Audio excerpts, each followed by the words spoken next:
आज के स्टोरी बहुत ही खास होने वाले हैं, तो इस स्टोरी को ध्यानपूर्वक जरूर सुने। तो चलो स्टार्ट करते हैं।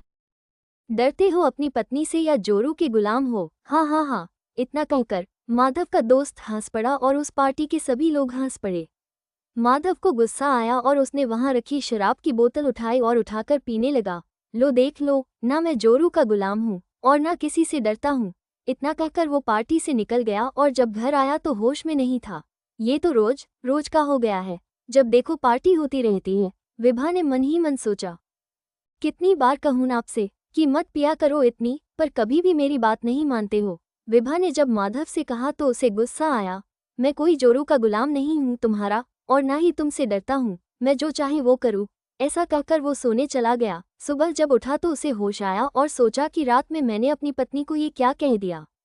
वो मन ही मन पछताने लगा और अपनी पत्नी के पास गया और बोला, मुझे माफ कर दो। मैं नहीं चाहता कि मैं तुम्हें दुखी करूं, परंतु मैं क्या करूं? अगर पार्टी में नहीं पीता तो सब लोग मुझे या तो जोरू का गुलाम बोलते हैं या कहते हैं कि मैं अपनी पत्नी से डरता हूं। मुझे माफ कर दो, आगे से मैं ऐसा नहीं करूंगा। अपने पति की बात सुनकर विभा को लगा शायद वो अब से ऐसा नहीं करेंगे। वो बोली, अच्छा ठीक है, माफ किया और हंसते हुए कहा कि चलिए नहा धो लीजिए, मैं आपके लिए चाय बना कर लाती हूँ। कुछ दिन बाद, विभा सुनो, आज मेरे एक दोस्त के जन्म दिवस की पार्टी है, आज शाम को मैं वहां जा रहा हूँ। माधव ने कहा। इतना सुनकर विभा ने कहा, आज फिर? इतना कहकर वो रुक गई तो माधव बोला, अरे यार, आज मैं नहीं पीऊंगा बस, अब तो खुश। इतना कहकर दोनों हंस पड़े। विभा को लगा शायद अब ये बदल चुके हैं और नहीं पिएगे। रात के 2 बजे किसी के घर आने की आवाज आई। विभा ने जाकर देखा तो वो देखती रह गई। आपने तो कहा था कि मैं अब कभी नहीं पीऊंगा, पर आप तो फिर से। इतना बोला ही था कि माधव बीच में ही बोल पड़ा, मैं कितनी बार तुमसे कहूं, मैं तुम्हारा गुलाम नहीं हूं। ये मेरी जिंदगी है, मैं जैसे चाहे वैसे रहूं, समझी तुम? गुलाम नहीं हूं तुम्हारा, बिल्कुल भी नहीं। और ऐसा कहकर उसने विभा को धक्का देकर अपने कमरे में सोने चला गया। विभा उसे देखती रही, आंखों में आंसू लिए सोचती रही और सोचते सोचते उसे नींद आ गई। सुबह जब दोनों नींद से जागे तब माधव को समझ आ चुका था कि उसने फिर से विभा का दिल दुखाया है। वो जैसे ही माफी मांगने लगा। विभा बोली, अब बस हर बार आप यही करते हैं, पहले पी के आते हैं फिर माफी मांगते हैं, मैं अब आपको माफ नहीं करूंगी। इतना कहकर वो कमरे से बाहर निकल गई। काफी दिनों तक दोनों में कोई बातचीत नहीं हुई। माधव ने बहुत कोशिश की विभा को मनाने की, परंतु इस बार विभा ने उसे माफ नहीं किया। काफी दिन निकल गए। एक दिन माधव का दोस्त माधव के घर आया और बोला, नमस्ते भाभी जी, मेरा नाम सुशील है, मैं माधव के ऑफिस का दोस्त हूँ। कल मेरी शादी की सालगिरह है तो आपको और माधव को निमंत्रण देने आया था। हम जरूर आएंगे। विभा बोली, अगले दिन शाम को। चलिए, आपके दोस्त ने बुलाया है, मैं तैयार हो जाती हूँ। माधव कुछ बोलना चाहता था। जैसे ही उसने कुछ बोलने की कोशिश की, विभा बिना सुने ही निकल गई। वो समझ गया कि विभा अब तक उससे नाराज है, लेकिन उसके दोस्तों के सामने वो उसका मजाक नहीं बनाना चाहती। अब माधव को रह रहकर अपने पे गुस्सा आ रहा था। खैर वो तैयार हुआ और दोनों निकल पड़े। पार्टी एक होटल में रखी गई थी। बहुत ही सुंदर होटल सजा हुआ था, लेकिन विभा ने एक तरफ देखा तो देखती रह गई, उस तरफ शराब की बोतलें थी। विभा ने कुछ सोचा और माधव की तरफ देखने लगी। माधव की नज़र उसी कोने में थी। विभा को लगा कि ये आज फिर पिएगे। थोड़ी देर में पार्टी शुरू हुई, खाना बजाना सब हुआ, लेकिन विभा की नज़रें अब भी उसी कोने में थी। कभी वो उस कोने को देखती, कभी अपने पति को।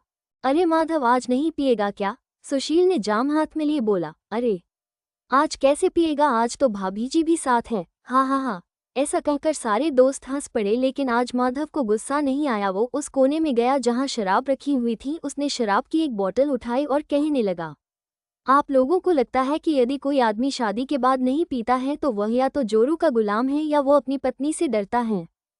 पर सच ये है कि वो आदमी अपनी पत्नी से बहुत प्यार करता है। वो उसे दुखी नहीं देखना चाहता है और ना ही अपनी पत्नी का भरोसा तोड़ना चाहता है। वो अपनी पत्नी को हमेशा खुश रखना चाहता है, शायद इसलिए वो नहीं पीना चाहता। लेकिन अगर तुम सबको यही लगता है कि वो जोरू का गुलाम है तो हाँ, मैं हूँ जोरू का गुलाम। इतना कहकर उसने वो शराब की बोतल तोड़ दी।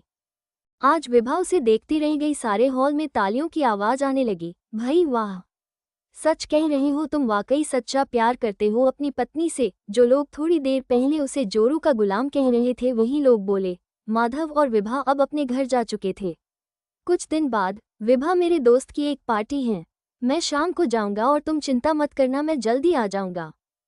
विभा ने अन्य ढंग से हाँ कहा था क्योंकि उसे लगा उस दिन तो मैं इनके साथ थी पर आज तो अकेले जा रहे हैं।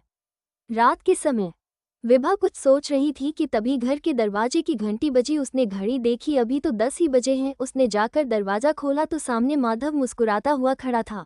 क्यों विभा जी, हमारा ही इंतजार हो रहा था क्या? कहकर दोनों हंस पड़े। विभा ने देखा आज इन्होंने नहीं पी। अब उसे माधव पर पूरा विश्वास हो गया था कि माधव अब बदल चुके हैं। वो बहुत खुश थी।